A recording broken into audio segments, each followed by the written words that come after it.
हरे कृष्णा। सभी भक्तों का स्वागत है आज की भगवत गीता क्लास में। और आज हम चर्चा करेंगे 8वें अध्याय का 8वां श्लोक, जिसमें जो स्मरण पे बात हुई थी पिछले श्लोक में, अंतकाले चमामे स्मरण। तो उसी को बता रहे हैं अभ्यास के बारे में, हम कैसे कर पाएंगे, कैसे अभ्यास करना है। क्योंकि इतना सरल नहीं होता कि कोई निरंतर पूरे दिन भगवान का स्मरण करता रहे। तो कैसे करना है, कैसे अभ्यास करना है, तो उस अभ्यास के बारे में भगवान बताएंगे। पहले हम मंगलाचरण करते हैं।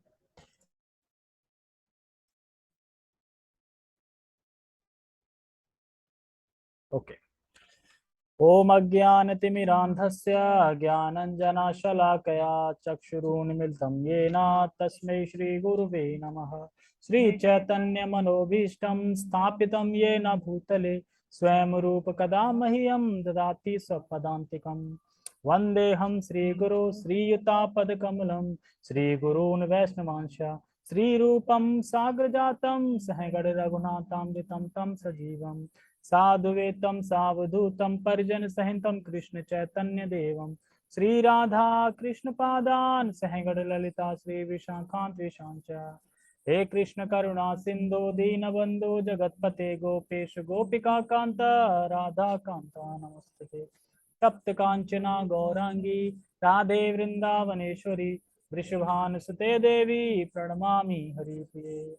वाञ्छाकल्पतरुभ्यश्च कृपा सिन्धुभ्य एव च पतितानां पावनेभ्यो वैष्णवेभ्यो नमो नमः।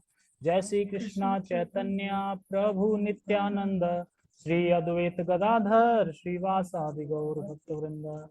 हरे कृष्णा कृष्णा कृष्णा हरे हरे, हरे राम राम राम हरे हरे।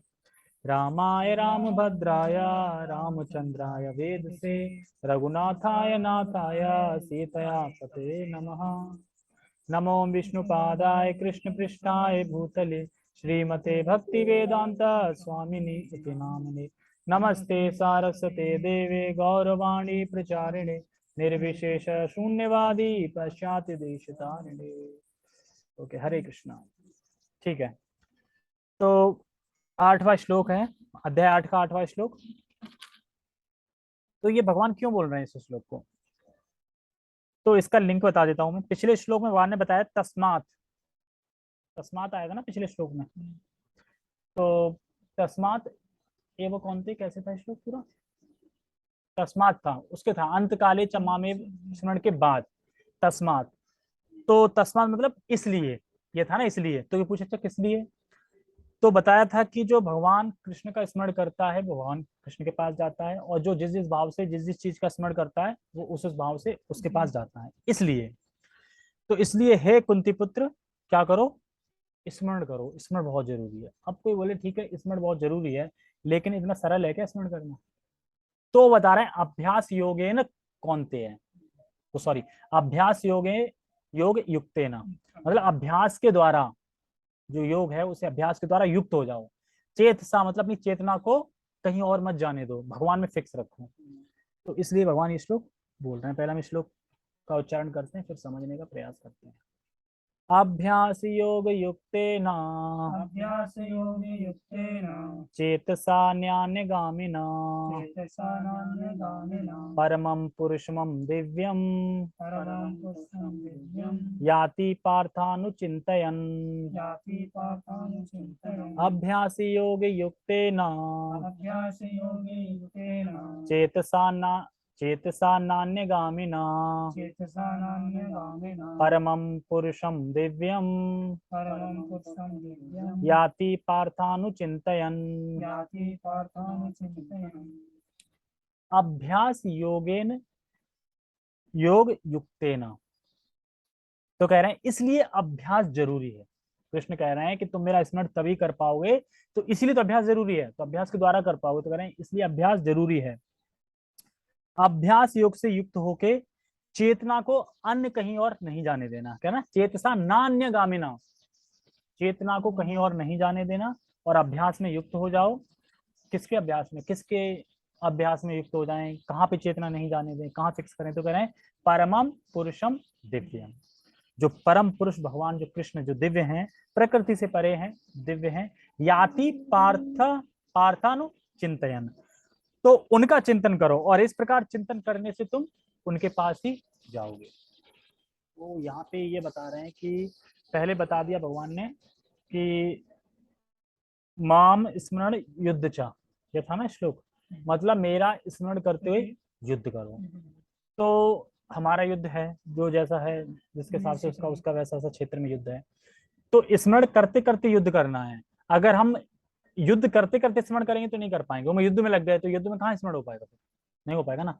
लेकिन स्मरण करते करते हमें युद्ध करना है, तो ये भगवान ने बताया। अब इस श्लोक में बता रहा है कि अभ्यास के द्वारा, मतलब अभ्यास बहुत जरूरी है। जब किसी चीज का बार बार बार बार बार बार अभ्यास करेंगे हम, तो फिर वहां पे आसक्ति हो जाएगी भगवान में, और धीरे धीरे चिंतन भी रहेगा, और फिर हम भगवान के धाम जाएंगे, क्योंकि लास्ट टाइम पे मोमेंट पे स्मरण भी भगवान का ही होगा। जैसे कि इसमें बता रहे हैं, क्या आपने कभी ये अनुभव किया है कि जब हम कुछ सुनते हैं तो अकस्मात हमारी चेतना वहां पहुंच जाती है, जबकि हमने कभी उस चीज को याद नहीं किया बिल्कुल भी, और सोचा नहीं कुछ उसके बारे में, फिर भी अकस्मात कोई वर्ड हमारे कानों में आए तो चेतना तुरंत वहां चली जाएगी। जैसे मान लो कि हम बैठे हैं कुछ काम कर रहे हैं, अकस्मात पता चला कि कहीं से ध्वनि आई लड़ाई की हो रही है, तो चेतना तुरंत जाएगी नहीं वहां पे, जबकि हम उससे पहले उसका स्मरण भी नहीं कर रहे थे बिल्कुल भी। तो ये यहाँ पे बता रहे हैं कि जब हम कुछ सुनते हैं तो हमारी वहां चेतना चली जाती है, तो एकदम अचानक हमारी चेतना वहां चली जाती है। और जो 8वां अध्याय है, इसमें भगवान पहले ही बता चुके हैं कि इसमें भगवान दो चीजों के बारे में बता रहे हैं, योग मिश्रित भक्ति और अनन्य भक्ति, मतलब शुद्ध भक्ति और योग मिश्रित भक्ति, दोनों के बारे में बता रहे हैं। जैसे अभ्यास योग से युक्त होना दोनों भक्तों में जरूरी है, चाहे योग मिश्रित भक्ति हो चाहे अनन्य भक्ति हो, दोनों में ये बहुत जरूरी है अभ्यास। मतलब अभ्यास मतलब जैसे हम हरे कृष्ण जब कर रहे हैं तो उसका अभ्यास करना है, बार बार बार बार सुनना है उसको। सुनने से क्या क्या धीरे धीरे भगवान के नाम रूप गुण लीला में भी हमारी मति चली जाएगी। जैसे बताया ना, जब हम किसी शब्द को सुनते हैं, शब्द को सुनते हैं तो हमारी चेतना वहां जाती है, तो इसी तरह हम हरे कृष्ण शब्द सुनेंगे तो हमारी चेतना कहाँ जाएगी, फिर भगवान के नाम रूप गुण लीला इनमें जाएगी। हाँ, सुनने का प्रयास करना चाहिए, ये इसमें बता रहा है। मतलब अभ्यास, मतलब पूरा श्लोक ये अभ्यास के ऊपर डिपेंड है, मतलब अभ्यास के बारे में बता रहा है। सुनने का प्रयास क्या सुन, जैसे कि हम बोल रहे हैं तो सुन तो रही है। अब जैसे कि अभी यहाँ पे अभी मन इधर उधर चला जाता है, हमें एक हरे भी ढंग से नहीं सुन पाते, हमें लगता है कि हम सुन रहे हैं लेकिन सुन नहीं रहे, क्योंकि ये स्पिरिचुअल वर्ड है, इसको हम सुनेंगे तो सोचो कितनी प्रगति होगी जल्दी। जबकि भौतिक वर्ड अगर कोई सुन ले तो चेतना खराब नहीं जाती। अभी मान लो कि खाना खा रहा है, खाना खा रहे मल का कोई बोल दे तो नहीं चेतना खराब हो जाएगी, शब्द सुना ना। तो जब भौतिक शब्द सुनने से हमारी चेतना इतनी गड़बड़ हो सकती है, तो स्पिरिचुअल शब्द सुनने से चेतना कितनी ऊपर हो जाएगी। हाँ, फिर मन उधर चला जाता है, तो बार बार मन को लाना है, अभ्यास। तो इसे करें अभ्यास योग युक्त ना, पूरा मन वही है कि अभ्यास करना है। ठीक है, तो क्या हम अभी अभ्यास योग नहीं कर रहे हैं? हम अभी अभ्यास योगी तो कर रहे हैं, अभ्यास ही तो कर रहे हैं ना। कीर्तन करने का अभ्यास कर रहे हैं, जप का अभ्यास करना है, कथा श्रवण करने का अभ्यास कर रहे हैं, हर चीज का अभ्यास ही कर रहे हैं। तो जरूर है जितना जिस भी वस्तु का विषय का अभ्यास होगा वही चित्त पे छाई रहेगा, और मृत्यु के समय में वही स्मरण में आएगा। माने जिस वस्तु का हम अभी चिंतन कर रहे हैं तो उसकी छाप बढ़ेगी चित्त में, और फिर मरते समय उसी का स्मरण होगा और वही हमारे स्मरण में आएगा। जैसे कि एग्जांपल देते हैं प्रभुपाद जी कि एक कीड़ा होता है, तो वो तितली का स्मरण करते करते तितली बन जाता है इसी जीवन में। और ये तुम अगर नेट पे डाल के देखोगे ना, उस पे कौन सा आता है वो, डिस्कवरी पे, तो उसमें जो एक कीड़ा होता है वो मधुमक्खी का चिंतन करते करते करते मधुमक्खी बन जाता है, बिना मरे इसी जीवन में चिंतन करते करते करते करते करते करते करते वो मधुमक्खी बन जाता है। तो इसीलिए चिंतन बहुत जरूरी बताया, इसलिए बताया अभ्यास योग युक्त ना चेतसा नान्य गामिना, अपनी चेतना को कहीं और मत जाने दो। कहाँ जाने दो? परमम पुरुषम दिव्यम, जो परम पुरुष हैं भगवान श्री कृष्ण हैं उनके उसमें जाने दो। ऐसा करोगे तो याति पार्थानु चिंतन, तुम ऐसा चिंतन करते रहोगे तो याति पार्थ, हे पार्थ तुम भगवान के पास जाओगे। तो भगवान यहाँ पे इसीलिए बोल रहे हैं अभ्यास योग युक्त ना, क्योंकि चेतना का स्वभाव क्या है? नीचे गिरना। हमारी चेतना है वो कि नीचे गिरना। जैसे कि एग्जांपल देते हैं कुत्ते का, कि जो बड़े लोग होते हैं तो जब कुत्ते को टहलाने ले जाते हैं तो उनके पास एक जंजीर होती है, जब भी कुत्ता कहीं गलत जगह जाता है तुरंत जंजीर से खींच लेते हैं उसको, वो जाता ही रहता है ना सूंघने के लिए, वो खींचते रहते हैं। तो ऐसे हमारा मन है कुत्ते की तरह, हमेशा गलत दिशा में और गलत जगह पे ही जाना चाह रहा है, तो हमें उसे बलपूर्वक खींचना है और हरिनाम में लगाना है, बार बार बार बार अभ्यास अभ्यास अभ्यास अभ्यास करना है। तो भगवान यही कह रहे हैं कि तुम मेरा स्मरण हर टाइम कैसे कर पाओगे, ये करना पड़ेगा, पहले अभ्यास योग युक्त देना। ठीक है, तो हमें अभ्यास करना है और इस अभ्यास से आगे जाके हमें बहुत सुख मिलेगा। मतलब अभी मान लो हम अभ्यास कर रहे हैं तो हमें अभी कठिनाई हो सकती है, लेकिन ये अभ्यास करते करते हम आगे चल के हमें बहुत बड़ा लाभ होगा।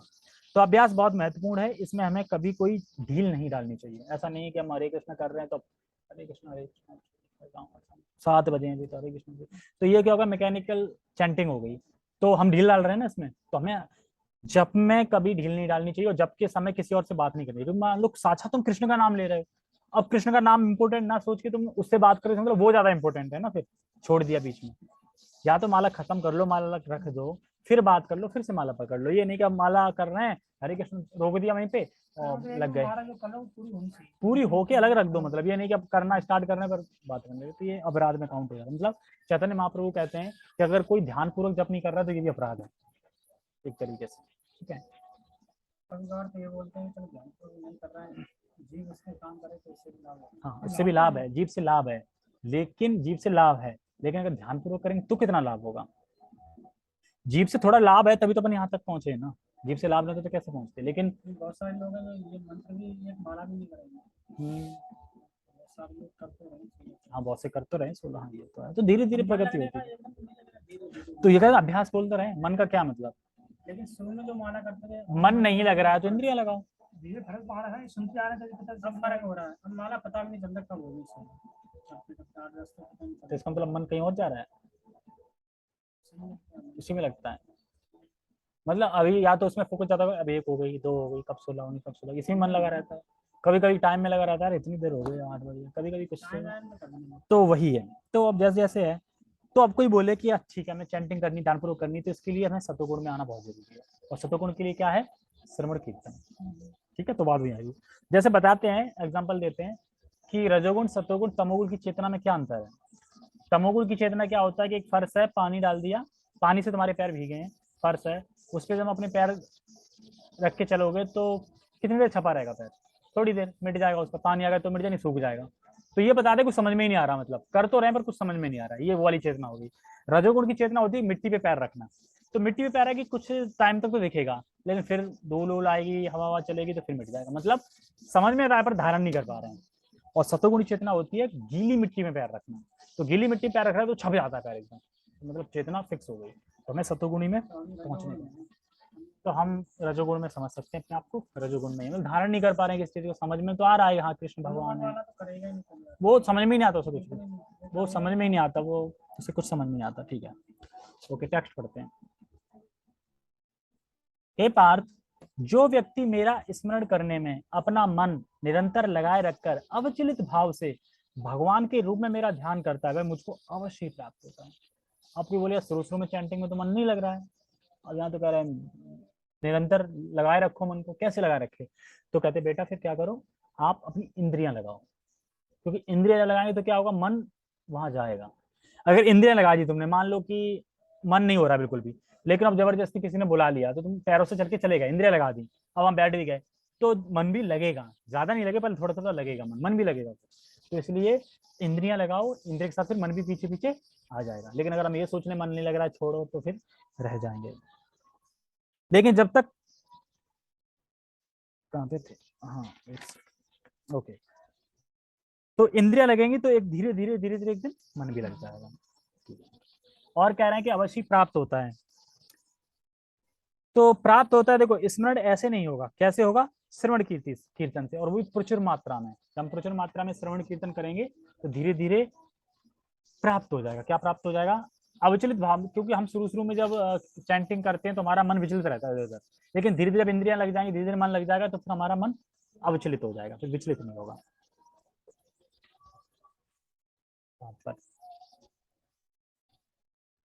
तात्पर्य, इस श्लोक में भगवान कृष्ण अपने स्मरण किए जाने की महत्ता पर बल देते हैं। हरे कृष्ण महामंत्र का हमें अभ्यास करना है, ये मत समझना कि ध्यान योग का अभ्यास करना है, ध्यान लगाना उसका अभ्यास करना है। यहाँ पे जो अभ्यास योगे ना युक्ते ना जो भगवान बता रहे हैं, ये बता रहे हैं हरे कृष्ण महामंत्र का हमें अभ्यास करना है, सुनने का करना है। जब स्मरण बार बार हो जाएगा तो फिर क्या है, फिर भगवान के गुण रूप लीला जितने भी, वो भी उसमें आसक्ति हो जाएगी अपने आप, क्योंकि हम जब यहाँ पे कोई शब्द सुनते हैं तो उसमें आसक्ति भी हो जाती है। तो इसी तरीके से मान लो कि जैसे मैं बोलूँ कि अभिषेक, तो अभिषेक शब्द सुन के क्या हुआ, क्या अभिषेक का स्मरण नहीं आया, तुरंत आया ना। इसी तरीके से हम कृष्ण का नाम ले रहे हैं ना, हरे कृष्णा, अभी तो खाली बोल रहे हैं जीभ से, लेकिन जब हम उस नाम को सुनेंगे तो फिर कौन ध्यान में आएगा, कृष्ण का रूप गुण लील, वो तुरंत स्मरण में आएगा। तो यही हम पे भगवान बता रहे हैं कि स्मरण किए जाने में महत्ता बल देते हैं। किस पे बल दे रहे हैं, महामंत्र, महामंत्र हरे कृष्ण का जप करने से कृष्ण की स्मृति हो जाती है। तो बता रहे हैं ना, जब महामंत्र हम करते हैं, जपते हैं, तो हमें कृष्ण की स्मृति हो जाती है। भगवान के शब्दोच्चार ध्वनि के जप तथा श्रवण के अभ्यास से मनुष्य के कान, जीव तथा मन व्यस्त रहते हैं। तो भगवान के जब हम शब्द लेते हैं, ध्वनि लेते हैं, तो उसमें क्या होता है, हमारा मनुष्य के कान व्यस्त हो जाता है, जीव व्यस्त हो जाता है और मन व्यस्त रह जाता है। तो कहे ठीक है, कान तो समझ में आ रहा है, अगर हम जब को सुनेंगे तो व्यस्त है, जीव भी समझ में आ रही है कि हम जब जीव से बोलेंगे तो जीव व्यस्त है, लेकिन मन का समझ नहीं आ रहा। मन का, मन तो जो भागता रहता है, मन तो लगता नहीं ना, तो मन कैसे बोल रहे हैं कि मन व्यस्त रहता है। तो फॉर्मूला बता रहे हैं तो कैसे मन, देखो केवल जब करते हैं तो केवल जीव लगी रहती है, हम जब सिर्फ कर रहे हैं तो केवल जीवित लगी है हमारी, बाकी मन अलग है और सुन है नहीं रहे, सुन कुछ और रहे हैं, खाली जीव लगी है। इसका भी लाभ है, ऐसा नहीं कि इसका लाभ नहीं है, इसका भी लाभ है, परंतु लेकिन जब तक कान से सुनते नहीं है तब तक पूरी तरह से निवृत्त नहीं होता है। तो जब तक हम कान से सुनेंगे नहीं तब तक पूरी तरह से मतलब वो लाभ नहीं मिल पाएगा। क्यों, क्योंकि जो कर्म इंद्रियां हैं, उनकी क्रियाएं हैं, उसमें भी मन की आवश्यकता जरूरी है। जो हम क्रिया करते हैं कोई भी, उसमें भी मन का 1/3 भाग लगता ही लगता है। मतलब मन वहां लगा है, 1/3 भाग लगा है, अगर हमने इंद्रियां अपनी किसी काम में लगा रखी हैं तो मन भी थोड़ा उसमें लगा है। लेकिन जब हम मन भी लगा देते हैं तो फिर मन पूरा पूरा लग जाता है उसमें, तो फिर और अधिक लाभ होता है। जैसे बता रहे हैं, हम कुछ इच्छा करते हैं, तो क्या फिलॉसफी बताई थी मैंने पहले, हम कुछ इच्छा करते हैं, जैसे हम कुछ इच्छा करना, हम कुछ कार्य करते हैं तो क्या क्या होता है, स्टेप बाय स्टेप। पहले प्राण एक्टिवेट होते हैं, प्राण से फिर हाँ, प्राण मन को एक्टिवेट करता है और मन इंद्रियों को एक्टिवेट करता है। अगर हमारी इंद्रिय लगी तो मन लगा ना 1/3, क्योंकि मन ने जो इंद्रिया को एक्टिवेट करी है ना, तो इस तरीके से मन हमारा लगा है, इसलिए इंद्रियां लगी हैं, तो 1/3 मन भी लगा है। और हरे कृष्णा कर रहे हैं तो 1/3 मन तो लगा ही है, लेकिन अगर हम हरे कृष्णा सुनना शुरू कर दें तो हमारा 2/3 मन लग जाएगा। फिर मान लो पहले तो हम जीव लगी है तो 1/3 मन लगा है, फिर हम हरे कृष्णा सुनने भी लगे तो हमारा 2/3 मन लग गया, क्योंकि दो इंद्रिया लग गई ना फिर चीज में, तो और अधिक लाभ मिलेगा। जैसे कि कहते हैं कि खाते पीते उठो बैठे कैसे भी नाम लो सर्व सिद्धि होती है, लेकिन बहुत अधिक लाभ चाहिए तो ध्यान पूर्वक जब करना चाहिए। जब हम ध्यान पूर्वक जब करते हैं तो हमें बहुत अधिक लाभ मिलता है। तो इसी प्रकार से मन व्यस्त रखते हैं। कैसे मन व्यस्त हो गया, बोल रहे हैं और सुन रहे हैं तो मन व्यस्त रहता है। हरे कृष्णा। तो हरि कीर्तन, हरि संकीर्तन में ज्यादा लाभ है, अकेले जप करने में भी लाभ है, पर अकेले जप करने में हरि संकीर्तन ज्यादा लाभ है। क्यों, क्योंकि हरि कीर्तन जब होता है संकीर्तन, तो उसमें बहुत सारे भक्त होते हैं, उन सबकी चेतना भी होती है उसमें, हमारी चेतना भी है, उन सबकी चेतना, पूरा माहौल चेतना का होता है, तो उसमें ज्यादा लाभ होता है। क्योंकि हमारा युग धर्म क्या है, संकीर्तन, हरिनाम संकीर्तन युग धर्म बताया गया ना, जप नहीं बताया गया है, क्या बताया गया, संकीर्तन, मतलब जप का भी लाभ है। जैसे कि एग्जाम्पल से बताता हूँ, अगर कोई किसी की निंदा कर रहा है दोनों आपस में, लेकिन वो निंदा उन्होंने अपने दोनों ने दबा ली उसकी, ठीक है, तो सामने वाले को बुरा लगेगा जिसकी निंदा हो रही है, नहीं लगेगा। लेकिन उसी को मैं पब्लिक में बुला के सबके सामने उसकी निंदा करूं तो, सब बेइज्जती करूं तो बुरा लगेगा। तो उसी तरीके से हम अकेले जप कर रहे हैं तो लाभ है, लेकिन जब सबके सामने जप नहीं तो कीर्तन करते हैं, जो चिल्ला चिल्ला के जो करते हैं, उसमें बहुत ज्यादा लाभ है, पूरा प्योरिफिकेशन हो। देखा ना कि जब हरिसन कीर्तन कितना आनंद आता है, जब से आनंद आता है ना, हाथ पैर चलने लगते हैं, प्रसाद से बहुत फर्क पड़ता है। जब जरूरी है, जब भी है संग होता है, दूसरे भक्तों की चेतना होती है ना उसमें, हमारी तो है ही, दूसरे भक्तों का भी प्रभाव होता है उसमें, उच्च भक्त होते हैं, वैष्णव होते हैं, वृद्ध भक्त होते हैं, तो उससे बहुत होता है। अब कोई बोले ठीक है हरि संकीर्तन कर लेंगे, तो मैं संकीर्तन अभी करना है, इसी एज में करना है, बुढ़ापे में पता नहीं हाथ उठे कि नहीं उठे, क्या पता हाथ उठे कि नहीं उठे, कोई भरोसा नहीं है, ठीक है, ओके। इस ध्यान का अभ्यास, ध्यान का अभ्यास मतलब हरे कृष्ण जप, इस ध्यान का अभ्यास अत्यंत सुगम है और इससे परमेश्वर को प्राप्त करने में सहायता मिलती है। पुरुषम का अर्थ है भोक्ता, भोक्ता है, यद्यपि मिलती है, पहले इसको समझा लूं मैं, सहायता मिलती है। देखो कौन सा ध्यान का अभ्यास करना में, हरे कृष्ण जप कीर्तन करना, परमम पुरुष का अर्थ है भोक्ता है। यद्यपि सारे जीव भगवान की तटस्थ शक्ति हैं, किंतु वे भौतिक क्लमश से युक्त हैं। वे स्वयं को भोक्ता मानते हैं जबकि वे होते नहीं हैं। यहाँ पे जो भी बद्ध जीव हैं वो जो भी कर्म करते हैं, क्यों करते हैं? कि मुझे सुख मिले, मुझे समृद्धि मिले। यानी जो भी कर्म कर रहे हैं उसका भोक्ता वो अपने आप को मानते हैं कि मैं फलाना फलाना कर्म करूंगा तो मुझे इसका ये लाभ मिलेगा, तो अपने आप को भोक्ता मानते हैं, जबकि वो होते नहीं। भगवान कह रहे हैं जबकि वो है नहीं। तो भोक्ता कौन है? भोक्ता राम या तब शाम कौन है? कृष्ण है।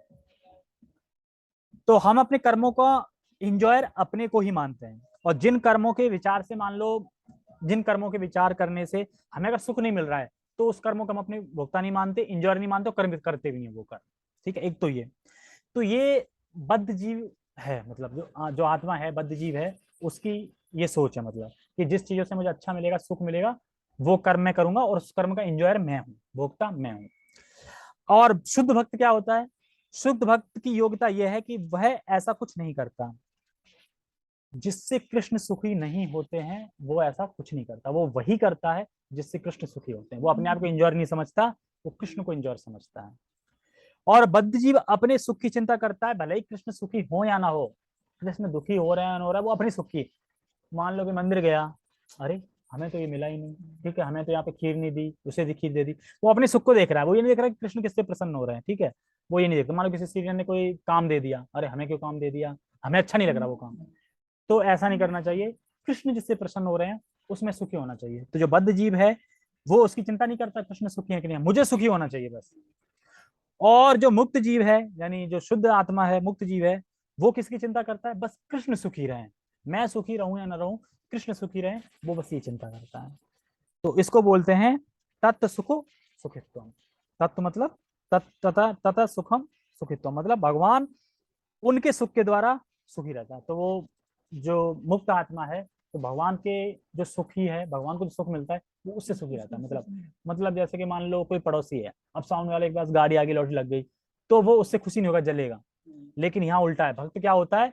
ततो सुखा सुख, मतलब सामने वाला सुखी से वो सुखी रहता है, सामने वाले दुखी से वो दुखी रहता है। मतलब उसका दुख अपना दुख समझता है, उसका सुख अपना सुख समझता है। इसको बोलते हैं। तो यही अभ्यास हमें करना है। क्या अभ्यास करना है? मन को हमेशा हरे कृष्ण जप पे ध्यान पूर्वक सुनना है, और कृष्ण के सुखी में अपने आप को सुखी रखना है। ठीक है, और इंजॉय किसको समझना है? भगवान समझ रहे हैं। ये सबका हमें अभ्यास करना है। जब इन सब चीजों का अभ्यास हम लास्ट तक करते रहेंगे तो स्मरण में कौन आएगा? भगवान आएंगे, कृष्ण आएंगे।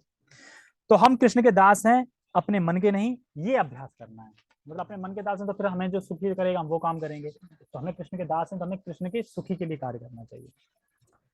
ओके, यहाँ पर स्पष्ट उल्लेख है कि भगवान ही अपने विभिन्न स्वरूपों तथा नारायण, वासुदेव आदि सांसों के रूप में परम भोक्ता हैं। देखो, मान लो जैसे कोई जॉन्डस का बीमा, मतलब मरीज है, अब उसकी फीलिंग की कोई वैल्यू नहीं है। मान लो उसकी फीलिंग आ रही है मुझे मीठा नहीं खाना, तो उसकी कोई फीलिंग है? मतलब डॉक्टर क्या कहेगा? ठीक है, नहीं खाना मीठा तो मरो। मान लो जॉन्डिस की इलाज क्या है? मीठा ही खाना। अब वो कह रहा है मेरी फीलिंग आ रही है कि मैं मीठा नहीं खाना चाहता, तो उसकी फीलिंग की कोई यहाँ पे वैल्यू नहीं है। तो मिठाई नहीं खाना चाहते तो ठीक है, मत खाओ तो मरो। तो उसकी फीलिंग की कोई स्थान नहीं है। तो प्रभुपाद जी कहते हैं हमें किस की तरह रहना चाहिए? हमें आर्मी वालों की तरह रहना चाहिए। एग्जाम्पल देते हैं, आर्मी मतलब क्या है? आर्मी में जो रूल होते हैं एकदम स्ट्रिक्ट होते हैं, और उसमें अगर कोई प्रश्न करता है तो उसकी सजा बढ़ती जाती है। मान लो कि कोई उसने अपराध कर दिया तो 6 राउंड लगाओ, 6 राउंड 12 लगाओ, 12 राउंड 18 लगाओ। ये तो हमें उसकी तरह स्टिक रहना अभ्यास में, ढील नहीं छोड़नी है किसी भी अभ्यास में, बिल्कुल ढील नहीं छोड़नी है, करना चाहिए। भक्त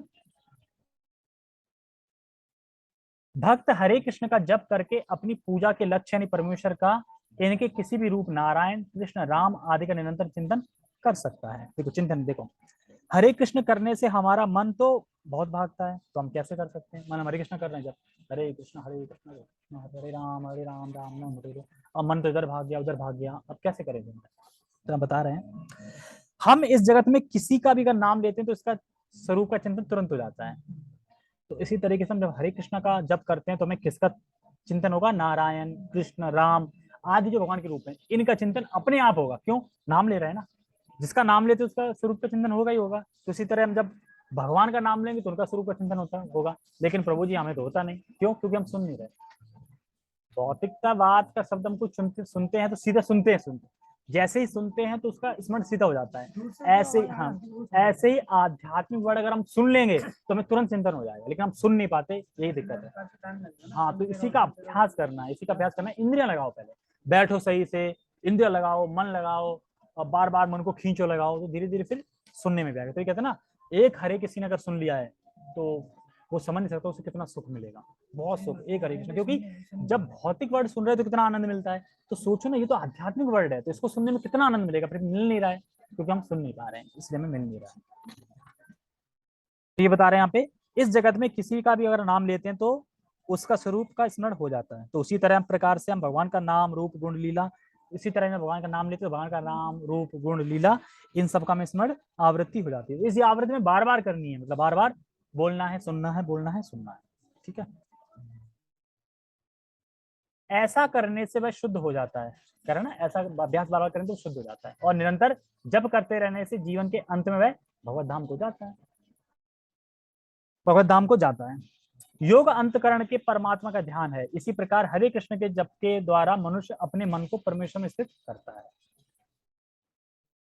मन चंचल है, अतः आवश्यक है कि मन को बलपूर्वक कृष्ण चिंतन में लगाया जाए। अब कोई मन तो बड़ा चंचल है, तो इसे बलपूर्वक लगाना है। तो मैंने कुत्ते का एग्जांपल दिया था ना, कुत्ते की जंजीर बार बार खींचते हैं, उसी तरीके से मैं मन जब बार बार गलत चीजों भागता है तो बार बार उसे खींच के हरिनाम धुनी पे लगाना है। क्योंकि मन का स्वभाव है नीचे गिरना, नीचे गिरेगा, वो नीचे गिरेगा, हमें बार बार उठाना है, उठाना है, उठाना है, उठा के भगवान के नाम पे। जब बार बार अभ्यास अभ्यास करते करते करेंगे तो वो उठ जाएगा और लग जाएगा। तो क्या सीखा हमने, कुत्ता का बता दिया मैंने। तो हमारा मन भी ऐसा है कुत्ते की तरह, ठीक है। तो हमें ध्यान पूर्वक जब करना चाहिए, इसमें प्रयास थोड़ा है पर लाभ बहुत है। अगर हम धीरे धीरे थोड़ा प्रयास लगाएंगे मन लगाने का, सुनने का, तो थोड़ा थोड़ा प्रयास लगता है, लेकिन लाभ बहुत है। इसका क्या लाभ है, भगवान मिलेंगे साक्षात, ये लाभ है।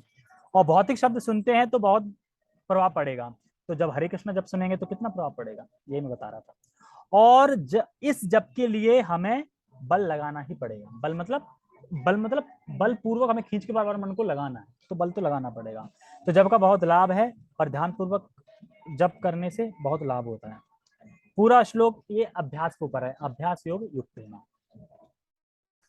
तो अभ्यास युक्त मतलब मन भी और चेतना भी हमें लगाना है। प्राय उस प्रकार के कीट का दृष्टांत दिया जाता है जो तितली बनना चाहता है और इसी जीवन में तितली बन जाता है, स्मरण करते करते करते करते। क्योंकि उसे डर लगता है कि, मतलब एक मधुमक्खी होती ना, जो कीटा होता है तो मधुमक्खी का डर, उसे भय रहता है, मधुमक्खी आएगी मुझे मार डालेगी, मुझे खा लेगी। वो चिंतन करता रहता है मधुमक्खी का, ऐसे कर खा लेगी खा लेगी, और धीरे धीरे मधुमक्खी बन जाता है। अब सोचो कैसे पॉसिबल है ये। तो डिस्कवरी चैनल पे देखेंगे तो पॉसिबल है। हाँ, तो प्रमाण दे दिया ना, डिस्कवरी चैनल से प्रमाण लेना पड़ेगा। ऐसा हो जाता है। प्रोपात जी भी तो कह रहे हैं ना, इसी जीवन में तितली बन जाता है। ये नहीं बोल रहे ना कि मरने के बाद तितली, मान लो कि स्मरण करते करते मर गया, नहीं, वो अपने आप स्वरूप को समझता है ना। तो यही तो कह रहे हैं ना कि ये समझ में नहीं आया कि ऐसा कैसे हो जाता है, मतलब उसका स्वरूप चेंज हो जाता है क्या, क्योंकि वो ध्यान करता है ना उसका बार बार बार बार बार बार, तो वही बन जाता है। ऐसे करते हैं। हाँ कीड़ा, हाँ कीड़ा ध्यान करके मधुमक्खी बन जाता है। सारे कीड़ा नहीं, एक फिजिकल एक कीड़े की बात हो रही है। अब वो कीड़ा कौन सा, ये कीड़े का नाम बताया गया है, कीड़े का नाम नहीं बताया गया, कीड़ा बताया गया है। ठीक है, आगे बढ़ते हैं। तो इसी प्रकार यदि हम निरंतर कृष्ण का चिंतन करते रहें तो यह निश्चित है कि हम जीवन के अंत में कृष्ण जैसा शरीर प्राप्त कर लेंगे, है ना। उसने मधुमक्खी का शरीर प्राप्त कर लिया, उसने मतलब बन गया। तो हम अगर कृष्ण का चिंतन करेंगे तो हमें कृष्ण जैसा शरीर प्राप्त हो जाएगा, मतलब सच्चिदानंद होगा, दिव्य शरीर प्राप्त हो जाएगा। देखो हमारा क्या उद्देश्य, हमारा उद्देश्य क्या है, कृष्ण प्रेम प्राप्त करना, कृष्ण प्रेम प्राप्त करना और धाम प्राप्त करना, ये हमारा उद्देश्य है। हम कृष्ण जप कर रहे हैं, हम सब कुछ कर रहे हैं, हमारा उद्देश्य क्या है, कृष्ण प्राप्त करना, मतलब कृष्ण का प्रेम प्राप्त करना, उनके चरणों का प्रेम प्राप्त करना और उनके धाम जाना, ये है। और ये हल्की बात नहीं है, क्या ये हल्की बात है, कृष्ण का प्रेम प्राप्त करना कृष्ण को, क्योंकि माया तुम्हें देख ही रही है ना। ऐसा तो नहीं है ना हरे कृष्ण कर दो माया चुपचाप बैठी है, माया देख रही है। जैसे कि भौतिक जगत में अगर कोई जेल में है और जेल से भाग रहा हो तो सारी स्पॉट लाइट उस पर फोकस हो जाती है, सब कैदी छोड़ो उस पर लग जाएगी, पकड़ो पकड़ो, सारा फोकस हो जाएगा ना पकड़ने पे, सारे पुलिस साइलेंसर सब बजने लगेंगे। तो अगर तुम मुक्त होने चाह रहे हैं तो माया के छोड़ देगी, या देख रही है ना वो। लेकिन चक्कर ये है कि अगर तुमने कृष्ण के आश्रय में हो, कृष्ण को अपने आप को कृष्ण में समर्पण कर दिया है, तो माया कुछ नहीं कर पाएगी। माया प्रबोधन दे सकती है, देखो ये अच्छा है, लेकिन वो तुम्हें हटा नहीं सकती। ये नहीं कि तुम्हारा माइंड बदल दे, ये नहीं कर सकती। वो प्रबोधन देगी, मतलब कि हार्ड सिचुएशन देगी, तुम कर नहीं पाओगे, लेकिन हटा नहीं सकती कभी, क्योंकि तुम भगवान के आश्रय में हो। जैसे एग्जाम्पल देते हैं, उसका बता दिया। जैसे कि ध्याय तो पुंसाम, जैसे तुम कह रहे हैं ना कि स्मरण करते करते हम कृष्ण शरीर प्राप्त कर लेंगे। तो ध्याय तो पुंसा एक श्लोक है जो आगे आएगा, कि हम जब किसी चीज पे ध्यान करते हैं तो उस चीज में आसक्ति जाती है। मतलब फॉल डाउन कब होता है? कोई चीज देख ली तो दृश्य देखने से कुछ नहीं होता, अब उस पर चिंतन कर रहे हो बार बार बार बार, फिर उस पर आसक्ति हो जाएगी, फिर करने का मन करेगा। तो उसी तरीके से हम जाप बार बार भगवान का स्मरण करेंगे करेंगे करेंगे, ध्याय तो करेंगे, तो क्या है, भगवान में आसक्ति हो जाएगी। भगवान में आसक्ति हो जाएगी तो फिर हम भगवान को प्राप्त कर लेंगे। तो आज के श्लोक में हमने क्या सीखा? अभ्यास योग युक्त ना होना पड़ेगा, हमें बार बार अभ्यास करना है, हरे कृष्ण जप करना है और ध्यानपूर्वक सुनना है। चेतना को कहीं और नहीं जाने देना है, फिक्स करना है कृष्ण के नाम पे। और हरे कृष्ण मंत्र हमारे लिए सर्वश्रेष्ठ है, ये समझना है। और जितना हो सके ध्यानपूर्वक हमें जप करना है, ठीक है। तो ये हमें इस श्लोक से सीखना है। ओके, हरे कृष्णा।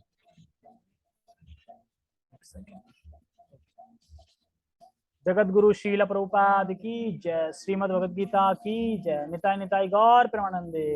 हरि हरि बोल।